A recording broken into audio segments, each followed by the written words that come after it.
जय माता दी। नमस्कार दोस्तों, स्वागत है आप सभी का हमारे YouTube चैनल लक्ष्मी शर्मा की कहानियां पर। ओम नमः भगवते वासुदेवाय। प्यारे दर्शकों, आप सभी ने अगले वीडियो में सुना था कार्तिक मास कथा अध्याय 12 से लेकर 16 अध्याय तक, और आज आप सभी सुनेंगे 17 अध्याय से लेकर 21 अध्याय तक। प्रेम से बोलिए लक्ष्मी नारायण की जय। 17वां अध्याय। उस समय शिव जी के गण प्रबल थे। उन्होंने जलंधर, शुभ, निशुंभ, महासुर, कालनेमी आदि को पराजित कर दिया। यह देखकर सागर पुत्र जलंधर एक रथ पर, जिस पर लंबी पताका लगी हुई थी, उस पर चढ़कर युद्ध भूमि में संग्राम करने आया। इधर जय और शील नामक शंकर के गण भी संग्राम में तत्पर होकर गरजने लगे। इस प्रकार दोनों सेनाओं के हाथी, घोड़े, शंख, भेरी तथा दोनों ओर के सिंहनाद से धरती त्रस्त हो गई। तत्पश्चात जलंधर ने कोहरे के समान बाणों को चला धरती से लेकर आकाश तक व्याप्त कर दिया, और नंदी को 5, गणेश को 5 तथा वीरभद्र को एक साथ ही 20 बाण मारकर उनके शरीर को छेद दिया और मेघ के समान गर्जना करने लगा। यह देखकर रुद्रपुत्र कार्तिकेय ने भी दैत्य जलांधर को अपनी शक्ति उठा के मारी और घोर गर्जना किया, जिसके आघात से वह धरती पर गिर पड़ा, परंतु वह इतना बली था कि जल्दी से उठकर खड़ा हो गया और क्रोध में भरकर वह कार्तिकेय जी पर अपने गदा का प्रहार किया। ब्रह्मा जी के वरदान की सफलता के लिए शंकर पुत्र कार्तिकेय पृथ्वी पर सो गए। गणेश जी और नंदी भी गदा प्रहार से व्याकुल होकर धरती पर गिर पड़े। उसने वीरभद्र पर परीत का प्रहार किया, जिससे वीरभद्र का सिर फट गया और रक्त बहने लगा। वह व्याकुल होकर धराशायी हो गए। उनको धरती पर गिरा देखकर शंकर जी के गण चिल्लाते हुए युद्ध भूमि छोड़कर बड़े वेग से भाग निकले। प्रेम से बोलिए लक्ष्मी नारायण की जय, उमापति शंकर भगवान की जय। कार्तिक मास कथा अध्याय 17 समाप्त हुआ। अब सुनिए 18वां अध्याय। रुद्र रूप महाप्रभु शंकर अपने वीर गणों के साथ नंदी पर चढ़कर हंसते हुए युद्ध भूमि में आए। उनको आया देख उनके पराजित गण फिर लौट आए। सिंहनाद करते हुए आयुधों के दैत्य पर प्रहार करने लगे। भीषण रूपधारी रुद्र को देखकर दैत्य भागने लगे। तब युद्ध में अपने अपने दैत्यों को पराजित होते देखकर जलंधर हजारों बाण छोड़ता हुआ भगवान शंकर की ओर दौड़ा। उसके शुभ, निशुभ आदि वीर भी क्रोध से अपने होठों को काटते हुए शंकर जी की ओर दौड़े। इतने में शंकर जी ने जलंधर के सब बाण जालों को काटकर अपने गणों को निर्भय कर अपने अन्य बाणों की आंधी से दैत्य को पीड़ित कर दिया। खरगोरमा नामक दैत्य को अपने फरसे से मार डाला और बलाहक का भी सिर काट दिया। धमसर भी मारा गया और शिवगन चीसी ने प्रचंड नामक दैत्य का सिर काट डाला। इसी को तो शिव जी का बैल ने मारा और कई उनके बाणों द्वारा मारे गए। यह देखकर जलंधर अपने शुभ, निशुभ आदि दैत्यों को धिक्कारने लगा और भयभीतों को धैर्य देने लगा, पर किसी प्रकार भी वे त्रस्त दैत्य दोबारा युद्ध भूमि में जाने को तैयार न हुए। दैत्य सेना ने पलायन शुरू कर दिया। महाक्रोध जलंधर शिव जी को अपनी ओर ललकारने लगा। साथ ही उसने 70 बाण मारकर शिव जी को दग्ध कर दिया तथा और भी बहुत से बाणों का प्रहार किया। शिव जी उसके बाणों को काटते रहे, यहाँ तक कि उन्होंने जलंधर की ध्वजा, क्षेत्र और धनुष को भी काट दिया।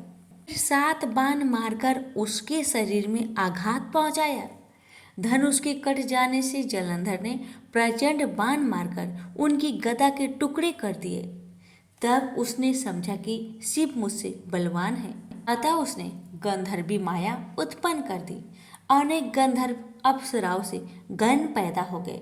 वीणा और मृदंग आदि बाजों के साथ नृत्य व गान होने लगा। इसमें अपने गणों सहित रुद्र भी मोहित हो गए।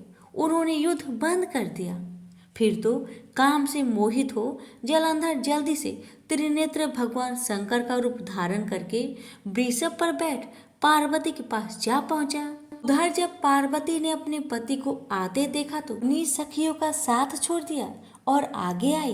पार्वती को देखकर कामातुर जलंधर का वीर्य पतन हो गया और उसके पवन से वह जर भी हो गया। गौरी ने उसे दानव को जाना तो वह अंतर्ध्यान होकर उत्तर की ओर मानस पर चली गई। वहां पार्वती को देखकर जलंधर फिर शिव जी की ओर लौटा। उधर पार्वती जी ने भगवान विष्णु को बुलाकर दैत्य का वह कृत्य कहा और यह प्रश्न किया, क्या आप इसमें अवगत है? भगवान विष्णु ने हाथ जोड़कर उत्तर दिया, आपकी कृपा से मुझे सब कुछ ज्ञात है। हे माँ, जो आज्ञा हो पालन करो। जगत माता ने विष्णु जी से कहा, उस दैत्य ने जो मार्ग खोला है उसका अनुसरण उचित है। मैं तुम्हें आज्ञा देती हूँ कि तुम जाकर उसकी स्त्री का पतिव्रत धर्म नष्ट करो। वह दैत्य तभी मरेगा। पार्वती जी की आज्ञा पाते ही भगवान विष्णु माँ की आज्ञा सिर उधारे कर छल करने के लिए जलंधर के नगर की ओर गए। प्रेम से बोलिए लक्ष्मी नारायण की जय, उमापति शंकर भगवान की जय। यहीं पर कार्तिक मास कथा अध्याय 18 समाप्त हुआ। आप सुनेंगे 19वां अध्याय। राजा पृथु ने पूछा, हे देवर्षि, अब आप कहिए कि भगवान विष्णु ने वहां जाकर क्या किया तथा जलंधर की स्त्री का पतिव्रत कैसे भ्रष्ट हुआ? नारद जी ने कहा, जलंधर के नगर में जाकर भगवान विष्णु ने उसकी पतिव्रता स्त्री वृंदा का पतिव्रत भंग करने का विचार किया। वह उसके नगर में एक उद्यान में जाकर ठहर गए और रात में उसे स्वप्न दिया। वहाँ उनकी माया और अद्भुत कार्य पद्धति थी। उनकी माया द्वारा जलंधर की स्त्री पतिव्रता वृंदा ने रात में यह सपना देखा कि उसका पति नग्न होकर सिर पर तेल लगाए महिष पर चढ़ा है। वह काले रंग के फूलों की माला पहने हुए हैं तथा उसके चारों ओर हिंसक जीव हैं। वह सिर मुड़ाए हुए अंधकार में दक्षिण दिशा की ओर जा रहा है। उसने अपने नगर को समुद्र में डूबा हुआ देखा और इस प्रकार के बहुत से भयानक सपने देखे। फिर तुरंत ही वह जाग पड़ी और सपने के संबंध में विचार करने लगी। इतने में उसने सूर्य को उदय होते हुए देखा। सूर्य में उसे एक छिद्र दिखाई दिया तथा वह कांतिहीन था, जिसे उसने अनिष्ट जाना और भयभीत होकर रोने लगी। वह सज्जे पर गई, अटारी पर चढ़ी, भूमि पर उतरी, मगर उसे कहीं पर भी शांति प्राप्त न हुई। फिर वह अपनी 2 सखियों को साथ लेकर उपवन में गई, परंतु वहां भी उसे शांति प्राप्त न हुई। फिर वह जंगल में निकल गई, वहां पर भी उसे चैन न आया। वन में उसने सिंह के समान 2 भयंकर राक्षस को देखा, जिससे वह अत्यंत भयभीत होकर वहां से भागने लगी। उसी समय वह अपने शिष्यों सहित एक तपस्वी आ गया तो वृंदा उसके पैरों को हाथ लगाकर उससे अपनी रक्षा के लिए याचना करने लगी। मुनि ने अपनी एक ही हुक्कार से उन दोनों राक्षसों को वहां से भगा दिया। वृंदा को आश्चर्य हुआ और वह भय से मुक्त हो मुनि को हाथ जोड़कर प्रणाम करने लगी और कृतज्ञता का ज्ञापन किया। फिर उसने मुनि से अपने युद्धरत पति के संबंध में उसकी कुशल क्षेम का प्रश्न किया। मुनि ने मौन होकर आगे पीछे देखकर कुछ कहना चाहा। उसी समय 2 बानर उनके पास हाथ जोड़कर खड़े हो गए। जैसे ही मुनि भ्रुकुटी का संकेत किया तो वह उड़कर आकाश में चले गए। फिर वह जलंधर का सिर व धड़ लेकर मुनि के पास आ गए। तब वृंदा अपने पति को मारा जानकर मूर्छित होकर धरती पर गिर पड़ी और अनेक प्रकार के वचन कहकर दारुण विलाप करने लगी। पश्चात उसने मुनि जी से कहा, हे कृपानिधि, आप मेरे पति को जीवित कर दीजिए। पतिव्रता परायण दैत्य पत्नी ऐसा कहकर दुखी श्वासों को छोड़ते हुए मुनि की चरणों में गिर पड़ी। मुनीश्वर ने कहा, यह शिव जी द्वारा युद्ध में मारा गया है, अतः यह जीवित नहीं हो सकता, क्योंकि जिसे भगवान शंकर मार देते हैं वह कभी जीवित नहीं हो सकता। तो शरणागत की रक्षा सनातन धर्म है, अतः कृपा करके मैं इसे जिला देता हूँ। श्री नारद जी कहते हैं कि वह मुनि साक्षात विष्णु थे, जिन्होंने यह सब माया फैलाई थी। वह वृंदा के पति को जीवित करके अंतर्ध्यान हो गए। जलंधर ने उठकर वृंदा का आलिंगन किया और उसका मुख चूमा। वृंदा भी पति को जीवित देखकर बहुत खुश हुई और अब तक हुई सब बातों को स्वप्न समझा। इसके पश्चात वृंदा सकाम हो बहुत दिन तक अपने पति के साथ विहार करती रही। एक दिन उसने संभोग काल के अंत में भगवान विष्णु को पहचान लिया। वह उन्हें प्रताड़ित करती हुई बोली, हे पर स्त्री से गमन करने वाले विष्णु, तुम्हारे शील को धिक्कार है। मैंने जान लिया है कि वह मायावी तपस्वी तुम ही थे। हे राजन, ऐसा कहकर क्रोध हो पतिव्रता ने अपने तेज को प्रकट करते हुए श्राप दिया। जो तुमने अपनी माया से 2 राक्षस मुझको दिखाए थे, वही दोनों राक्षस किसी समय तुम्हारी भी स्त्री का हरण करेंगे और उसके विरह में दुखी होकर तुम वानरों की सहायता से वन में भ्रमण करोगे और वह सर्वेश्वर जो इस समय तुम्हारा शिष्य बना हुआ है, वह वहाँ तुम्हारा साथी रहेगा। ऐसा कहकर पतिव्रता वृंदा भगवान विष्णु के लाख मना करने पर भी अग्नि में प्रवेश कर गई। ब्रह्मा आदि देवता आकाश से उसका प्रवेश देखते रहे। वृंदा के शरीर का तेज श्री पार्वती जी के शरीर में चला गया और आकाश में जय जयकार होने लगी। पतिव्रत धर्म के प्रभाव से वृंदा ने मुक्ति प्राप्त की। से बोलिए लक्ष्मी नारायण की जय, तुलसी माता की जय, उमापति शंकर भगवान की जय। यहीं पर हमारी कार्तिक मास कथा अध्याय 19 समाप्त हुआ। अब सुनिए 20वां अध्याय। राजा पृथु ने पूछा, हे देव ऋषि, इसके पश्चात युद्ध में क्या हुआ तथा वह दैत्य कैसे मारा गया? कृपा करके उस कथा को मुझसे कहिए।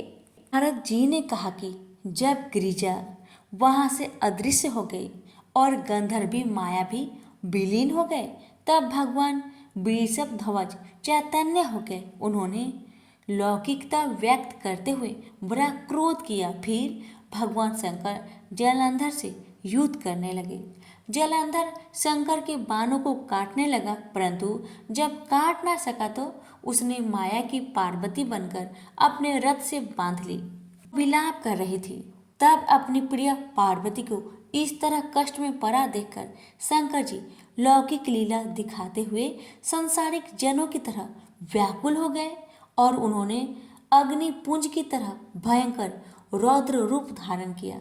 उनके रौद्र रूप को देखकर कोई भी दैत्य उनके सामने खड़ा होने में समर्थ न हो सका। यहाँ तक कि शुभ निशुभ भी युद्ध में स्थित होने को समर्थ न हो सके। जलंधर की सारी माया क्षण भर में नष्ट हो गई।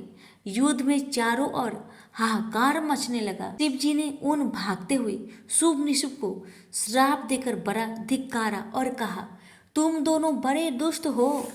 तुमने मेरा बड़ा अपराध किया है। तुम पार्वती को मारते थे और अब युद्ध से भागते हो। भागते को मारना पाप है, इसलिए अब मैं तुम्हें नहीं मारूंगा, परंतु गौरी तुम्हें अवश्य मारेगी। शिव जी के ऐसा कहने पर समुद्रपुत्र जलंधर क्रोध में अग्नि के समान प्रज्वलित हो उठा और उसने शिव जी पर घोर बाणों की वर्षा करके धरती पर अंधकार फैला दिया। तब उस दैत्य की ऐसी चेष्टा देखकर शंकर जी बड़े ही क्रोधित हुए तथा उन्होंने अपने बनाए हुए सुदर्शन चक्र को चलाकर उसका सिर काट लिया और एक प्रचंड शब्द के साथ उसका सिर धरती पर गिर पड़ा और भयंकर हाहाकार होने लगा। जल पर्वत के समान उसके शरीर के 2 खंड हो गए। उसके रुधिर से संग्राम भूमि व्याप्त हो गई। सारी धरती विहल हो गई। शिव जी की आज्ञा से उसका रक्त और मांस महासौरभ में जाकर रक्त का कुंड हो गया तथा उसके शरीर का तेज निकलकर शंकर जी के शरीर में वैसे ही प्रवेश कर गया जैसे कि वृंदा का तेज गौरी जी के शरीर में प्रवेश हुआ था। जलंधर को मरा हुआ देखकर देवता और गंधर्व सब प्रसन्न हो गए। प्रेम से बोलिए लक्ष्मी नारायण की जय, उमापति शंकर भगवान की जय। यहीं पर कार्तिक मास कथा अध्याय 20 समाप्त हुआ। अब सुनेंगे 21वां अध्याय। ब्रह्मा आदि देवताओं ने नतमस्तक होकर शंकर जी की बड़ी स्तुति की और बोले, हे प्रभु, आप प्रकृति से परे पर ब्रह्मा और परमेश्वर है। आप निर्गुण निर्विकार व सबके ईश्वर होकर भी नित्य अनेक प्रकार के कर्मों को करते हैं। हे शंकर जी, हम ब्रह्मा आदि सब देवता आपके दास हैं। हे देवेश, हे शिव जी, आप प्रसन्न होकर हमारी रक्षा कीजिए। हे नाथ, हम आपकी प्रजा हैं तथा हम सदा आपकी शरण में रहते हैं। राजा पृथु से नारद जी ने कहा, जब इस प्रकार ब्रह्मा आदि सब देवताओं और मुनियों ने शिव जी की अनेक प्रकार से स्तुति करके उनके चरण कमलों का ध्यान किया, तब उसे सुन देवताओं को वर देकर शिव जी वहीं पर अंतर्ध्यान हो गए। तत्पश्चात शिव जी का यश गाते हुए सब देवता प्रसन्न होकर अपने अपने स्थान को चले गए। महेशाख्यान से जलंधर का यह युद्ध चरित्र बड़ा पुण्यप्रद और सब पापों का नाश करने वाला है। यह सब सुखदायक और महेश को भी आनंददायक है। जो इन दोनों आख्यान को पढ़ेगा और सुनेगा वह सुखों को भोगकर अंत में अमर पद को पाएगा। इसे बोलिए लक्ष्मी नारायण की जय, उमापति शंकर भगवान की जय। पर कार्तिक मास कथा अध्याय 21वां समाप्त हुआ।